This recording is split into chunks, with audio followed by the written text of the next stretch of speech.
Olá, seja bem-vindo a mais uma aula do meu canal de vídeos no YouTube. Meu nome é Alessandro Trovato e na aula de hoje vamos fazer uma revisão a respeito daquilo tudo que nós já vimos no curso de Python.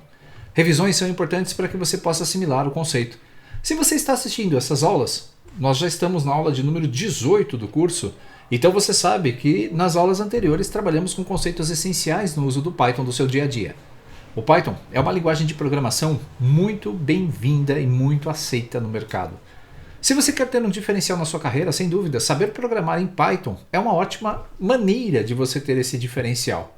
Você pode utilizar o Python no Power BI, você pode utilizar o Python no Excel, você pode criar seus próprios programas em Python, rodar scripts diretamente online, porque essa é uma linguagem interpretada. Nós podemos rodar o Python inclusive online, você tem vários serviços na internet que permitem que você execute o seu código online sem ter que instalar absolutamente nada no seu computador.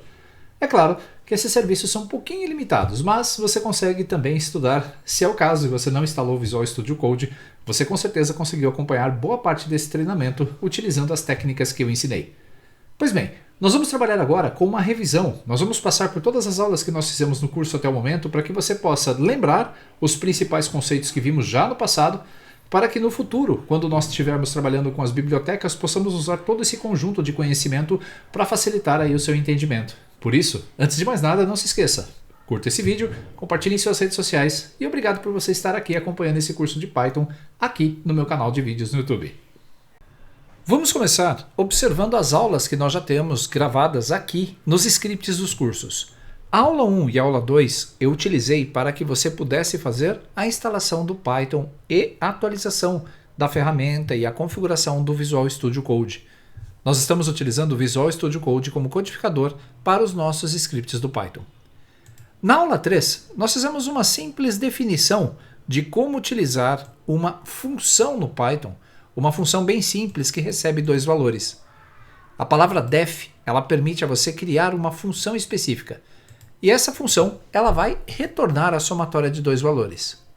Nós temos aqui uma função chamada sum, que vai receber dois valores. E nós vamos fazer o retorno desses dois valores. Um detalhe importante, para que essa operação seja feita, as variáveis a e as variáveis b, elas são inseridas logo abaixo, onde o usuário tem que fazer o input dos dois valores. Por fim, nós vamos somar os valores que estão com essa string de substituição, que você já viu no curso também, durante o processo. Se eu não me engano, esse código nós acabamos copiando e executando de um exemplo baixado na própria ferramenta, porque nós começamos trabalhando com alguns detalhes um pouco mais básicos, pois falamos do docstring, como você poderia fazer a documentação de uma função própria. Nós vamos ter um módulo, ou pelo menos uma aula específica sobre funções no Python. Se você observar aqui, nós temos nesse segundo módulo da aula 4, uma definição, uma def, para criar uma função chamada minha função. No Python, você primeiro escreve a sua função e depois você faz o uso dela. Nesse caso, o def ele tem uma função que recebe três parâmetros, o parâmetro 1, o parâmetro 2 e o parâmetro 3. Nesse caso, uma descrição do tipo docstring foi adicionado, então eu posso passar qualquer tipo de dados para os parâmetros, seja texto, seja arrays, sejam listas, qualquer outra informação que você desejar. Quando esta função é chamada, eu posso passar, por exemplo, um string, um valor do tipo inteiro e uma lista de valores. E ao executarmos o nosso código, você vai perceber que essa função ela retorna a classe ou o tipo de dado que está sendo passado como parâmetro. Esse item, quando nós usamos dentro de uma função elementos dentro do parênteses, são parâmetros que nós estamos passando para a nossa função. E quando você chama a sua função, você está passando argumentos. Então lembre-se, argumentos é aquilo que você passa para a função para que ela possa executar algo. E parâmetros é aquilo que a sua função recebe. Um bom exemplo de funções é o caso do Excel. Quando você utiliza, por exemplo, a função hoje no Excel, você não tem parâmetro algum. É como se essa lista de parâmetros ela fosse zerada, simplesmente basta eliminar os argumentos. Se você vai utilizar, por exemplo, a função ano, que extrai o ano de uma data, normalmente nós temos um único parâmetro que permite que, a partir de uma data passada como parâmetro, eu consiga fazer a extração do ano. Então os parâmetros é aquilo que você usa para construir uma função e argumentos é aquilo que você passa para a função dar certo. Repare que o primeiro elemento é um elemento da classe string, o segundo é um elemento da classe int e o terceiro é um elemento da classe list. Para visualizar, nós usamos o comando type, muito útil para que você possa saber qual é o tipo de objeto que você está manipulando. Na aula 4, nós fizemos aqui alguns testes. Nós temos aqui como criar comentários nos nossos códigos, como usar a docstring. Podemos usar o método print de várias formas diferentes para poder dar as saídas para a nossa região do terminal. Você vai baixar, eu vou inclusive colocar depois esses scripts para download no meu catálogo virtual. E você pode passar parâmetros para a instrução, como por exemplo o parâmetro sep, que indica qual é o separador que você vai utilizar no momento de juntar as partes com a instrução print. O end é aquele item final que vai finalizar a string gerada pelo print. Você pode então criar diversas formas diferentes de saída para os seus scripts a partir do Visual Studio Code. Na sequência, na aula 5, nós trabalhamos com os operadores matemáticos e você aprendeu que para declarar uma variável no Python é muito simples. Você só precisa escrever um nome para a sua variável e atribuir um valor para ela. Seja um valor numérico, seja um valor de texto, qualquer tipo de valor é aceito pelo Python. E a sua variável ela está disponível para uso de forma imediata. Nesta aula número 5, nós demos aqui várias saídas diferentes usando o print, fazendo operações matemáticas. Por isso, nós explicamos como fazer a soma, que é utilizando o símbolo de somatória, como fazer a subtração com o símbolo de menos, a multiplicação com um asterisco e elevar um número a uma potência utilizando 2 asteriscos juntos. Lembre-se, o Python é um pouco diferente das outras linguagens. Para dividir, nós usamos a barra normal, mas se você quiser dividir trazendo apenas a parte truncada da data ou os números inteiros, você deve usar 2 barras juntas. E para saber o resto de uma divisão, que é um comando parecido com o mod do Excel, você deve utilizar o símbolo de porcentagem. São algumas particularidades que a própria instrução, que a própria linguagem do Python traz para nós. E aí depois, nesta aula número 5, nós fizemos várias operações matemáticas utilizando aí as variáveis. Na aula 6, nós aprofundamos um pouco mais o estudo das variáveis. Você tem alguns tipos primitivos de dados em Python. Tipo int, que são para números inteiros, float para número real ou um número de ponto flutuante, geralmente trabalhando com números muito grandes. Bool, que é o tipo booleano, que é o true ou false. O tipo complex, que é um tipo complexo. E ainda o tipo string. E nós fizemos vários tipos diferentes de atribuições. E você se recorda que quando nós temos um único símbolo de igual, nós estamos fazendo uma atribuição, ou alimentando a nossa variável com determinado valor. Se você precisa fazer um teste de comparação, então nós vamos ver um pouco mais para frente na aula que nós vimos os símbolos de comparação dos nossos dados. Quando nós trabalhamos com o tipo string especificamente, podemos utilizar vários métodos específicos para uma string.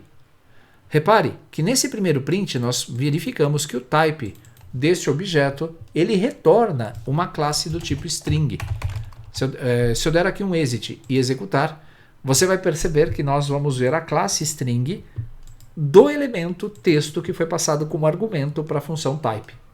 O exit eu uso muito para interromper a execução do código sem ter que verificar ou usar as demais linhas do meu código para fazer testes principalmente. Então no método de string nós temos aí a possibilidade de fazer a concatenação de strings, converter uma string para letras maiúsculas.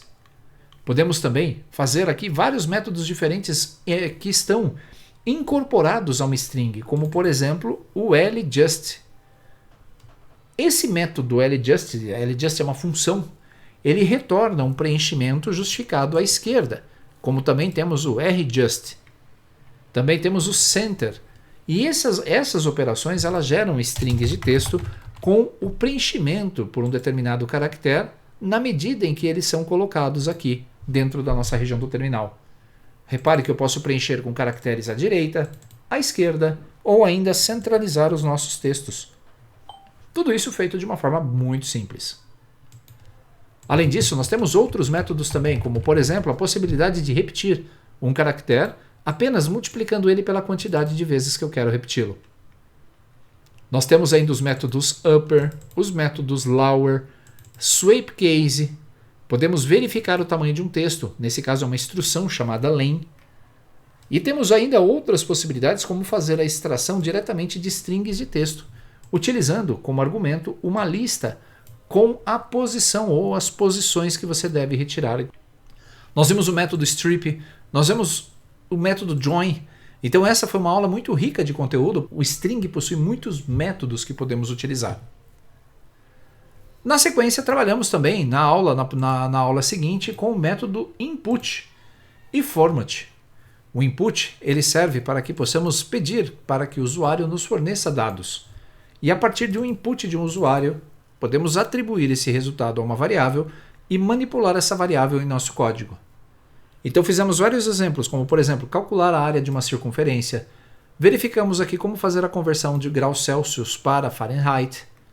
Então nós temos algumas informações, nós temos alguns códigos que foram utilizados para trabalhar com o método input do Python. E depois usamos o format para poder criar formatações específicas para as nossas variáveis de resultado. Na aula 9 nós trabalhamos com os operadores relacionais e entre eles nós temos o símbolo de maior, de menor, maior ou igual, menor ou igual, diferente e o igual são dois sinais de iguais juntos. Quando nós temos um único sinal de igual, nós estamos fazendo uma atribuição.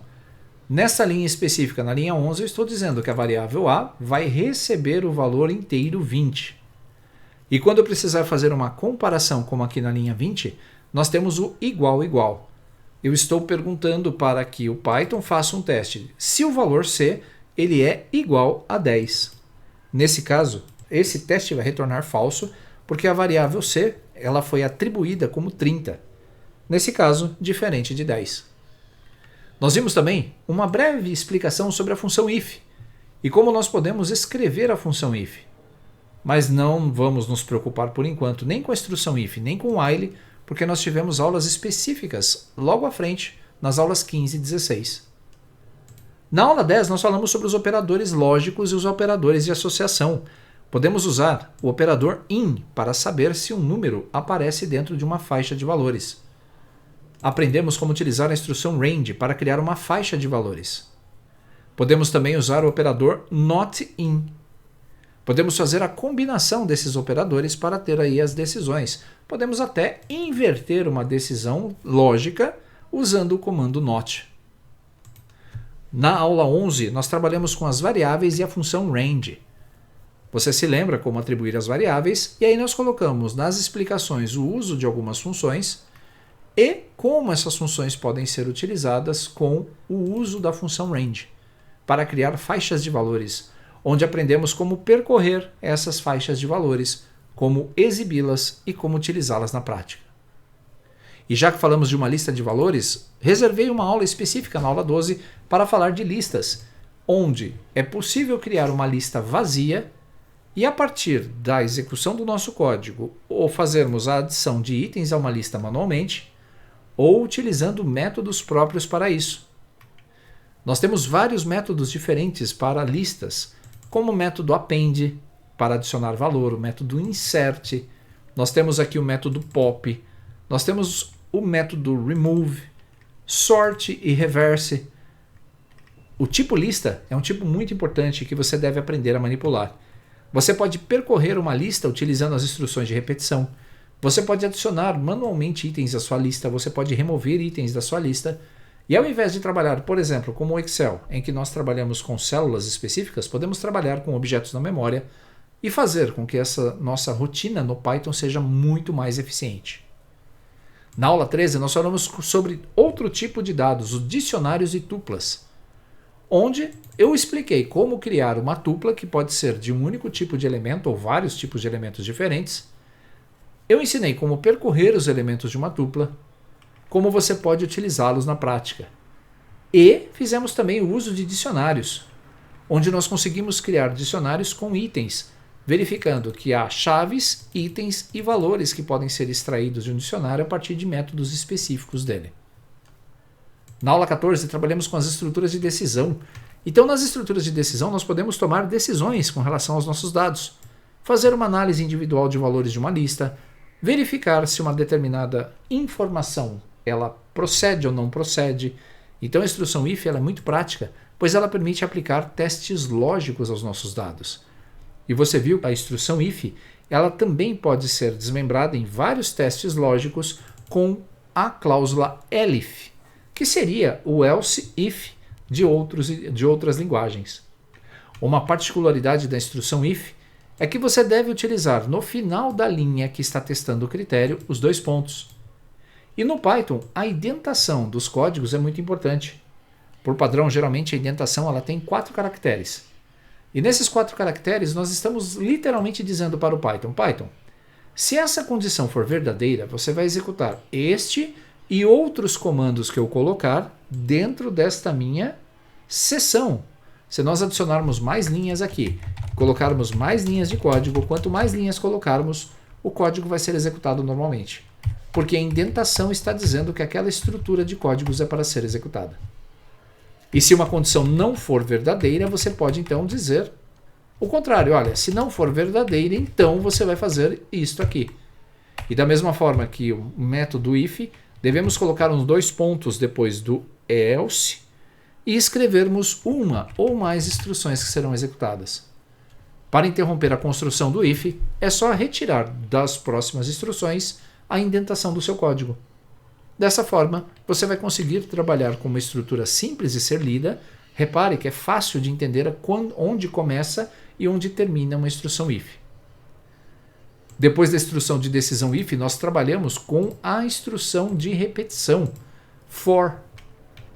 Se você tem uma estrutura ou uma rotina repetitiva que você faz, e essa rotina tem um determinado número de vezes que precisa ser feita, você pode utilizar então a instrução for. Por outro lado, nós temos a instrução while, que é quando nós temos aí uma quantidade de elementos que nós não conhecemos. Por exemplo, enquanto um determinado critério for verdadeiro, faça tal coisa. A diferença é que a instrução for, ela tem aí um número limitado de itens que pode ser executado na sua repetição, enquanto o while ele pode ter um número indeterminado de elementos ou de ciclos, dependendo de uma condição para ser interrompida. No for, nós temos também aqui a característica de que ele respeita a indentação. Nós devemos usar a instrução for, passando como argumento uma variável, que é a nossa variável de controle, na sequência dentro de uma faixa de vezes em que ela será repetida. Pode ser uma lista de valores, pode ser uma lista de valores. Né? Podemos criar aqui uma lista numérica, uma lista de valores de texto. Podemos criar variáveis de controle para checar nomes, por exemplo. As possibilidades são infinitas. O importante é que você respeite sempre a indentação também, para que a cláusula repita sempre a ação que você quer, pelo número de vezes que você quer, com a indentação correta. Na parte de baixo você viu que também a instrução for ela permite usar o else. E podemos interromper um ciclo do for, dependendo de uma condição que é dada pela instrução if, com a instrução break.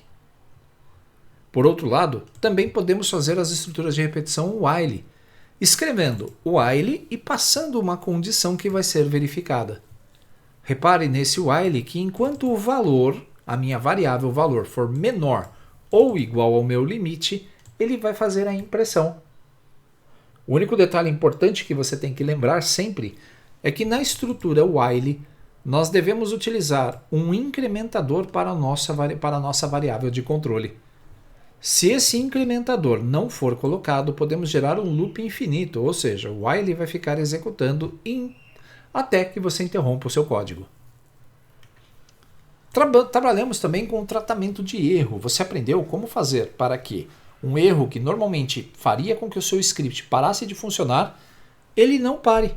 Ele simplesmente tenta executar aquele código e se houver um erro, o except captura esse ponto de erro mostrando uma mensagem amigável para o usuário ou executando determinadas ações específicas.